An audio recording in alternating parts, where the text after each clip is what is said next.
Hey guys, Rod here, welcome back to the channel. So something a little bit different today. 2 years ago, I bought these Topens gate openers.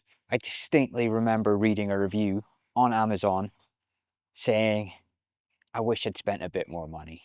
They're okay, but there's things wrong with them. It didn't go into detail and I was like, well, a lot of the other reviews are good. I wish I'd listened to that review. There are so many little things wrong with these gate openers that they just annoy the hell out of me. By far the biggest problem is they're not reliable. One arm works fine, the other arm, sometimes it just doesn't open. So I used to have the dodgy arm over here. I also have a gate lock. So this gate has to open first. This leaf of the gate has to open first. So this unlocks, this opens. Sometimes it just wouldn't open. The other one doesn't know it hasn't opened. So it stays put, this tries to open, and then the gate tries to rip itself apart. So that's not good. The second thing that's wrong with these, really wrong with them, underneath here, there are limit switches. Those are what decide how far the arm extends out, and this one's how far back it goes here. Except they're rubbish. They split open, they don't stay put. I think this one I ended up super gluing in place. Such a simple thing that they could easily have got right, and they've seriously screwed it up. So they're unreliable, the limit switches don't work very well, and the controller is a steaming pile of poo. So it lives in here, it comes with 3 grommety things, which isn't enough for even the basic functionality, so you need to add more, but there's no space for anything. I've ended up just drilling some really small holes in the bottom there to fit all the control wires in. Another problem are the photo cells that are attached to the controller. They're there to stop the gate from closing if there's something blocking the photo cells. But why do they stop the gate from opening? It just does not make any sense at all. Today's job, I'm going to rip off these Topens gate openers and replace them with something that costs almost twice as much. I think I paid 420 quid for these. So I am replacing these Topens gate openers with a kit from Easy Gates, from an Italian company called BFT. They are more compact. They come with a much nicer controller. It has all sorts of options. You can configure it to basically do whatever you like.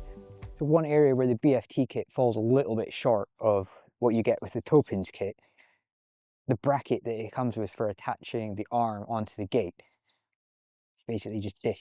So you just got a piece of steel with some holes in it. The arm attaches on the end there.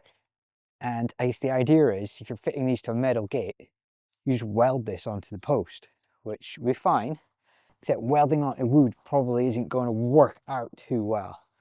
So I had bought some steel plates, I had bought myself a welder, and the intention was I was going to weld these directly onto some square steel plates that already got holes in them, and that would make me a nice bracket to mount on there.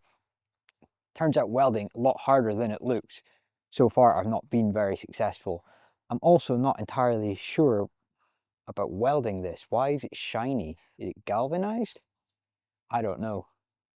You wouldn't think it would be if it's designed to be welded onto something else. But at the same time, it's going to live outside, so maybe it is. Meh, don't know. My next plan, when I saw that this was a bit different, I've got some steel channel. So I was going to weld the steel channel onto the plate, drill some holes that would match up the holes on here. So I could just bolt this, and that way I could adjust the depth and it would be a little bit more flexible. I've decided to bin that idea for now.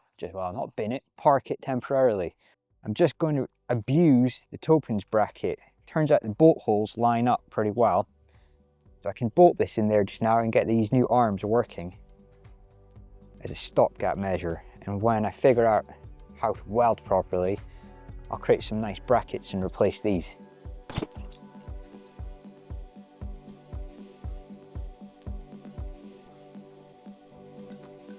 So as usual, I couldn't find what I really need for the job in the garage.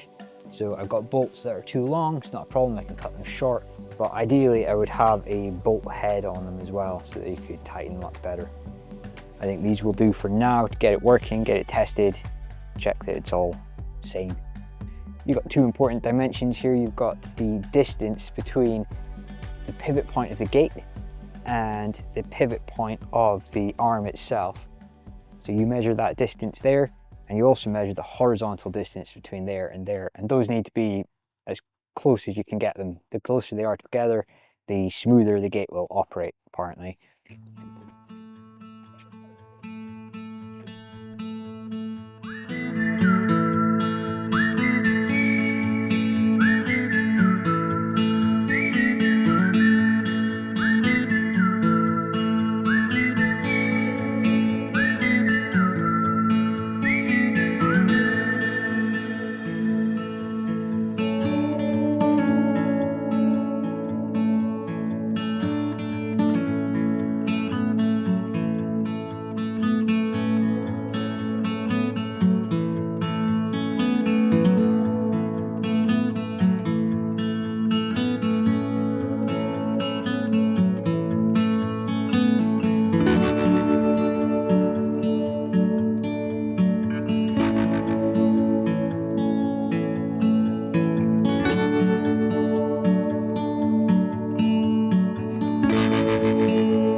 So now that I've got the two arms installed, I need to adjust the limit switches to make sure they open and close the correct amount.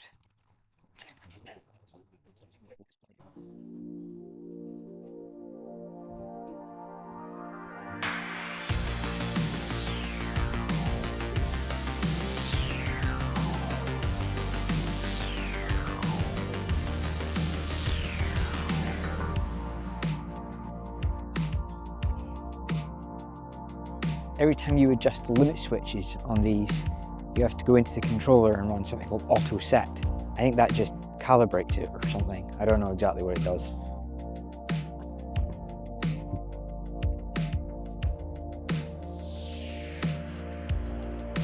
$2,000 later. So I have not filmed everything that I've done today. I had a day off work and spent the entire day messing around with these arms. So I got the old arms off and these new BFT Phobos BT A25 24-volt arms on. So the arms themselves are much nicer. The whole mechanism is contained within the arm here. So the previous one had like a piston that came out. It was the same idea. There was like a motor and a screw arm. So these are not hydraulic. There's a screw in here that moves this back and forth. The previous one had an arm that came out and went back. So this keeps everything in there. There's nothing that gets wet and moves back inside. They're more compact. They're much quicker, much quieter, and just all around much higher quality. They're almost double the price, but I would say it's well worth it.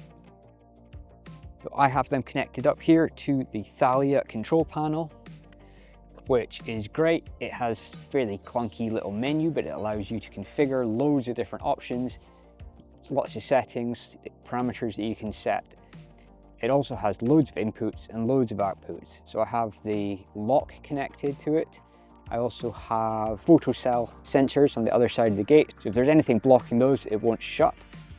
I also have it connected to Home Assistant via this little Shelly 1 switch. I've got it running off of 24 volts. I have the switch connected to one of the auxiliary outputs on here. So when the gate is open, the switch in the Shelly will read as being on. So I can see in Home Assistant whether the gate is open or closed. And I can also toggle the relay in here to toggle the gate. So every time the relay in here toggles, the mode that the gate's in toggles. So if it's closed, it'll open. If it's opening, it'll stop. If it's stopped, it'll continue opening again and it'll close. So that was just a short, sweet video today. Maybe not so sweet, but hopefully of interest to someone. I've got quite a lot planned coming up over the next few months. Going to be building an extension. That's also been taking up a lot of time, a lot of planning for that. Planning to use SIP panels for that. So if that's something you might be interested in, stay tuned. There'll be quite a lot coming on that. I've also purchased and is sitting up in the house a ultrasonic flow meter for the heat pump. So I'm going to get that fitted. It's another Modbus device. See if I can't calculate the COP for my heat pump. Any of that sounds like it might be interesting, mash that subscribe button. Thanks for watching, and I'll catch you next time.